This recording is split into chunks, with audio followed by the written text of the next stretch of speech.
នេះជាសកម្មភាពដែលទៅយកឃ្មុំបងប្អូនអរគ្នាបាទគឺកំពុងតែសម្លឹងមើលឃ្មុំបាទដោយសារតែឃ្មុំនេះរៀងខ្ពស់បន្តិចវាស្ទើរខ្ពស់ស្ទើរទាបអញ្ចឹងណាប៉ុន្តែការយកហ្នឹងអត់សូវហ៊ានទេព្រោះវាស្ទើរនឹងការយកដែរព្រោះវាទាបផងវាខ្ពស់ផងของពួកខ្ញុំដែលទៅយកហ្នឹងគឺក្រុម3នាក់ទេបងប្អូនអរគ្នាបាទអ្នកយកឃ្មុំហ្នឹងក៏គាត់រៀងភ័យដែរដោយសារតែខ្លាចឃ្មុំតិចអញ្ចឹងណាដោយសារតែឃ្មុំតិចគាត់ហ្នឹងគឺច្រើនដែរឥឡូវគឺគាត់ផ្អាកយកសិនដោយសារតែគាត់ទៅយកដែកកេះដើម្បីធ្វើគប់ណាហ្នឹងហើយដើម្បីងាយស្រួលក្នុងការយកផងដែរដោយសារតែឃ្មុំនេះរៀងកាចបន្តិចរៀងឆ្លូតបន្តិចពុកម៉ែបងប្អូនអរគ្នាដោយសារតែម្ចាស់អ្នកយកហ្នឹងអត់សូវជាហ៊ានប្រហែលទេបាទបើសិនជាទាបគាត់ហ៊ានយកតែបើសិនជាខ្ពស់ទៅគឺគាត់អត់សូវហ៊ានយកប្រហែលទេខ្លាចតែតិចដែរអញ្ចឹងណាហើមមុខហើមមាត់ទៅខ្មាស់គេដែរបាទអញ្ចឹងគឺសម្រាប់ឃ្មុំនេះវានៅរៀងខ្ពស់ដែរស្ទើរខ្ពស់ស្ទើរទាបណាពុកម៉ែបងប្អូនអរគ្នាអញ្ចឹងបងប្អូនចង់ទស្សនាទៅលើវីដេអូរបស់ខ្ញុំបាទបងប្អូនកុំភ្លេចចុចពាក្យថា Subscribe បើសញ្ញារូបកណ្ដឹងមួយផងដើម្បីទទួលបាននូវវីដេអូថ្មីអាប់ឡូតជារៀងរាល់ថ្ងៃហ្នឹងហើយពុកម៉ែបងប្អូនអរគ្នាអញ្ចឹងគឺយើងនិយាយគឺសាច់រឿងរបស់យើងបាទគឺអញ្ចឹងតួអង្គរបស់យើងឥឡូវជិតមកដល់ហើយបាទគាត់កំពុងតែ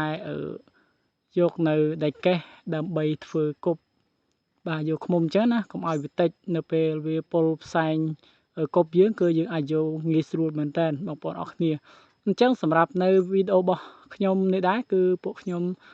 ចង់ឲ្យបងប្អូនទាំងអស់គ្នាបាទជួយចុច Subscribe ទៅលើ Channel របស់ខ្ញុំផង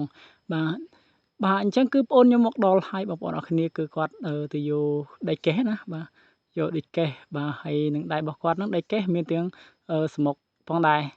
បាទស្មុកនេះគឺយើងសម្រាប់ដុតឲ្យដិតវាឲ្យដើម្បីយកផ្សែង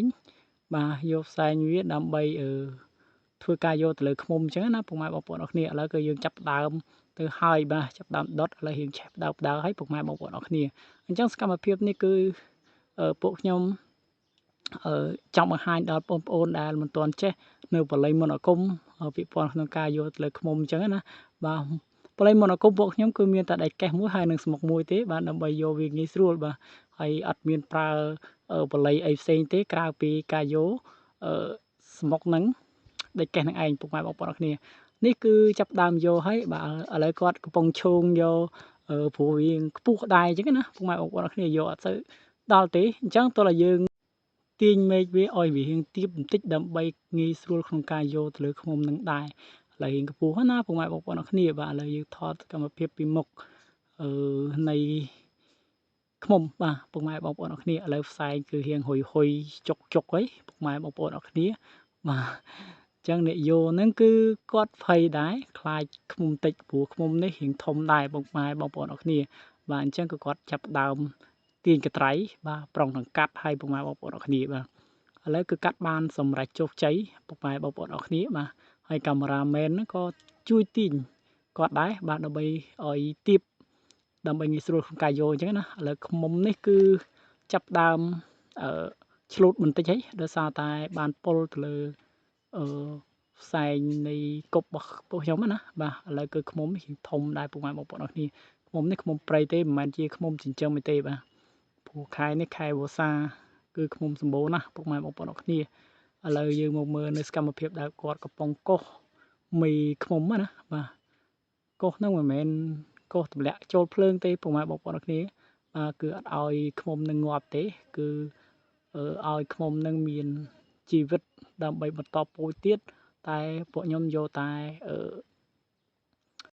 យកទៅទឹកវាទេបាទក្បាលទឹកណាក្បាលទឹកនេះរៀងធំដែរបងប្អូនអរគ្នាគឺធំមែនតើមិនមែនធំលេងទេអញ្ចឹងសម្រាប់វីដេអូនេះដែរគឺមានតែប៉ុណ្្នឹងសម្រាប់អរគុណបងប្អូនទាំងអស់គ្នាដែលគាំទ្រទៅលើវីដេអូរបស់ពួកខ្ញុំបាទបើសិនជាមាននៅឃ្មុំក្រោយទៀតគឺពួកខ្ញុំនឹងយកធ្វើចែករំលែកវីដេអូសម្រាប់បងប្អូនហ្នឹងហើយឃ្មុំចែករំលែកឲ្យគ្នាមើលអញ្ចឹងណាព្រោះឃ្មុំខាងខ្ញុំគឺសម្បូរមែនតើបងប្អូនអរគ្នាគឺមិនមែនថាឃ្មុំតិចតួចទេគឺឃ្មុំសុទ្ធតែឃ្មុំធំតែម្ដងពុកម៉ែបងប្អូនអរគ្នាបាទឥឡូវគឺមានតែប៉ុណ្្នឹងទេអរគុណច្រើនសម្រាប់បងប្អូនសារជាថ្មីទៀតក្នុងការមើលទៅលើវីដេអូរបស់ខ្ញុំអរគុណច្រើនបាយបាយជម្រាបលា